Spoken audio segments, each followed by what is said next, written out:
Jóvenes ilustres, muy buenas tardes, buenos días, buenas noches. En cualquier momento que escuchen esta última cápsula de esta introducción al tema 4, muchas felicidades antes que nada.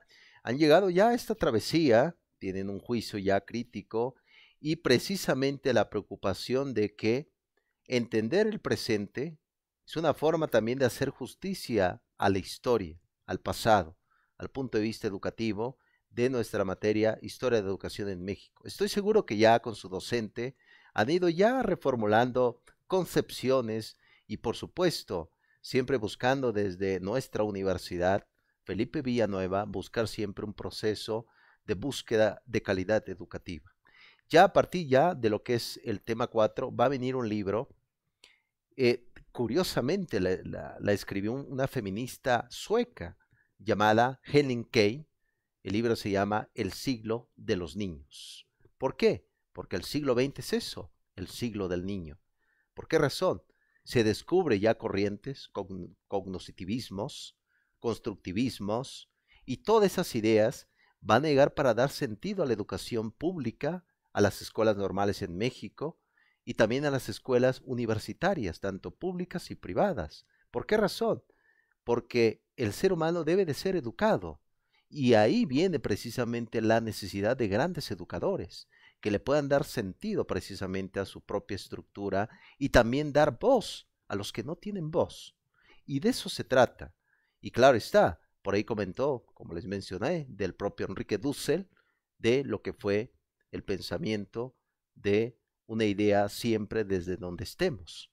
O qué decir, por ejemplo, de Antonio Caso con el bobarismo en México, Samuel Ramos, 20 años sobre educación en México, La raza cósmica, el Ulises criollo de José Vasconcelos, el propio Luis Villoro, con el punto de vista de saber en el México. Todo eso es precisamente lo que se trata de el pensamiento de la educación en México. Conocerse uno mismo, saber dónde está uno y claro, saber que uno es mexicano, por supuesto que sí. Muy bien, aquí en el tema 4 van a ir abordando diferentes circunstancias, por supuesto, por ejemplo, la escuela primaria en el siglo XX, consolidación de un invento. Claro está, como les he comentado, ya a partir de lo que fue el siglo XX hemos visto también una propuesta de buscar una calidad educativa. Recordando, por ejemplo, al profesor Jaime Torres Bodet, en la época de Adolfo López Mateos, estamos hablando de 1960, se busca de llevar el proceso de lo que es libro de texto gratuitos a todos que puedan. Claro, esta nos recuerda un poco el proyecto del secretario de Educación Pública de 1921 sobre bibliotecas móviles. Llevar, si ustedes le echan un vistazo, hay, por ejemplo, libros que tienen de la editorial de 1921, ¿no? Fondo de Cultura Económica, por Rúa, etcétera. Y uno puede decir, bueno, pero llevar libros a todos, sí. Había una dificultad en todo esto, que era un pensamiento interesante, pero no se sabía leer. He ahí la importancia precisamente de la escuela primaria como un proceso por el cual el niño se abre al mundo a través del proceso del aprendizaje. Y ahí va a entrar en el siglo XX el propósito y el inicio y el origen de las escuelas normales en México. Formar profesores, no para una revolución, sino para la educación, que la educación provoca la revolución. Por supuesto que sí. Se va a ver también la evaluación histórica precisamente de la educación básica a través de los proyectos nacionales. Como les he comentado, cada uno de estos sexenios tiene su propuesta de aprendizaje, por supuesto que sí. Por ejemplo, en la época de 1995, con Ernesto Zedillo, venía ya la propuesta de enfocar una educación, pero una educación a través de la vida indígena, ¿no? Vemos muy bien que un movimiento del el Ejército Zapatista de Liberación Nacional a partir de 1994, ¿por qué? Alzar la voz también. ¿Qué significa esto? Que la educación tiene que llegar a todos, pero para eso necesitamos buenas políticas educativas. Por eso se habla precisamente a través de proyectos nacionales. Les he comentado que actualmente, a partir ya del 2019, desapareció el Instituto Nacional para la Evaluación de la Educación, el INE, como se conoce, como se conocía, desapareció. Por lo tanto, uno dice, bueno, ¿de qué va el ámbito educativo? ¿Un adoctrinamiento o realmente un punto de vista pedagógico? Eso precisamente va a ser una discusión en este tema y en esta travesía. También se va a ver las historias de las escuelas normales a partir de 1921 con, recuerden, la Secretaría de Educación Pública hasta 1984. Claro, está un poco más de la presidencia de Miguel de la Madrid. Hay un libro de un profesor mexicano egresado de Harvard llamado Hugo Aboites. Por acá lo tengo en su humilde biblioteca, Hugo Aboites. El libro se llama La medida de una nación. Y en este tipo de libros habla precisamente sobre el origen de diferentes escuelas normales. Las escuelas normales surgió para cubrir la necesidad de que si tú querías ser, por ejemplo, era de un lugar muy pobre, querías ser profesor, te daban la oportunidad. Surgió luego que eran internados, ¿no? Para llevar precisamente el punto de vista educativo. Las escuelas normales todavía siguen vigentes, claro. Sabemos muy bien que por ahí existe un proceso triste de los normalistas, etcétera. Pero tiene también su empeño, por supuesto que sí. La educación es importante, pero ¿quién va a educar? ¿Quién los va a educar? Es un gran debate impresionante que lo van a ver con su docente, por supuesto que sí. Y claro, la escuela socialista. Esos son los ideales precisamente a través ya de lo que fue el siglo XX con el propio Lázaro Cárdenas de traer el tipo de educación socialista sobre una educación basada en la comunidad que nos recuerda mucho la escuela nueva aquí en México. Es decir, recuerden que el socialismo lo fundó Carlos Marx en el siglo XIX. Fue un filósofo, politólogo, eh, pues alemán, de hecho él era judío, eh, claro que se casó con su esposa llamada Jenny Marx, que fue pues la mujer que transcribía todas las ideas de Marx, en realidad, porque Marx sí tenía excelentes ideas, pero no podía llevar a cabo, no tenía claridad en la escritura.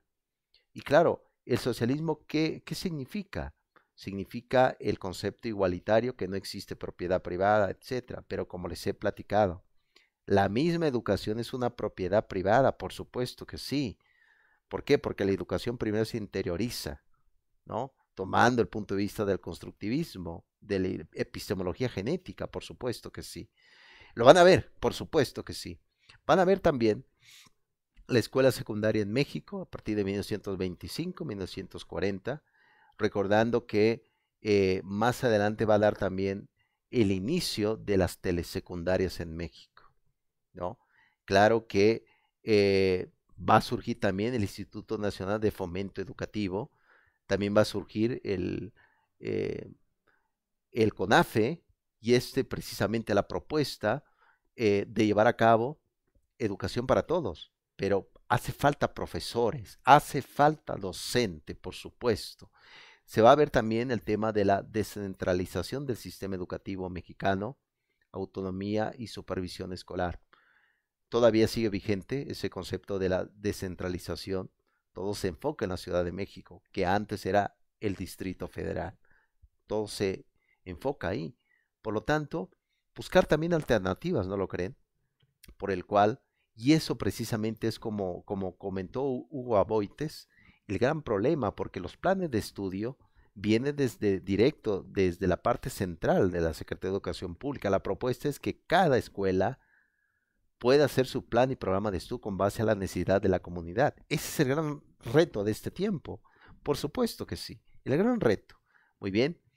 Y claro, van a ver, curiosamente, la educación en México durante el periodo de Lázaro Cárdenas, como les comenté, el concepto del socialismo, ya lo saben, de Carlos Marx, no existe propiedad privada, una educación basada en la comunidad, etcétera, etcétera. ¿No? También van a ver el proceso de renovación de la enseñanza de la historia en secundaria a partir de 1992, en la época de Salinas de Gortari, hasta 1993, también en la época, curiosamente, fíjense que Salinas de Gortari, que estudió en Harvard, administración, y dejó, ahora sí, México, pues nada administrada, por supuesto, pero hubo también realce en temas de la educación telesecundaria, por supuesto que sí. Bien, hasta ahí precisamente van a llegar ustedes, hasta la época de Salinas de Gortari. Luego va a venir, por supuesto, Ernesto Zedillo, que fue secretario de Educación Pública en la época de Salinas de Gortari, a partir de 1994 hasta el año 2000. Y a partir del año 2000, 2006, va a venir Vicente Fox, ¿no? También con su propuesta de una educación enfocada también en la comunidad y enfocada en la parte indígena. Y a partir de lo que fue 2006 al 2012, Felipe Calderón, ¿se acuerdan? Con Josefina Vázquez Mota, que fue secretaria de Educación Pública, que hizo negociaciones con la CENTE, ¿no? Que también va a venir por ahí el Sindicato Nacional de Trabajadores de la Educación, la coordinadora, que también es otro grupo de mucho poder que surgió a partir del siglo XX, ¿no? Se hace por ahí negociaciones y pues se va a dar todo ese proceso. Ya a partir de lo que fue 2013 va a venir ya otro régimen de gobierno, el PRI, con Enrique Peña Nieto, y ahí va a entrar precisamente el propio Emilio Chaifet como secretario de Educación Pública para dar y llevar a cabo precisamente su gran propuesta. Hay un libro que se lo recomiendo ampliamente, que es del profesor Gilberto Guevara Niebla. El libro se llama La regresión educativa, la hostilidad de la 4T ante los intelectuales. Ahí está, lo pueden comprar y sin duda alguna va a ayudar para entender, porque nos habla a partir del 2013 hasta ahorita cómo está el tema de la educación en México. Muy bien, ilustre, me dio mucho gusto haber compartido esta gran travesía intelectual. No olviden, por favor, siempre ir pensando su tiempo, pero también dando alternativas. ¿Para qué?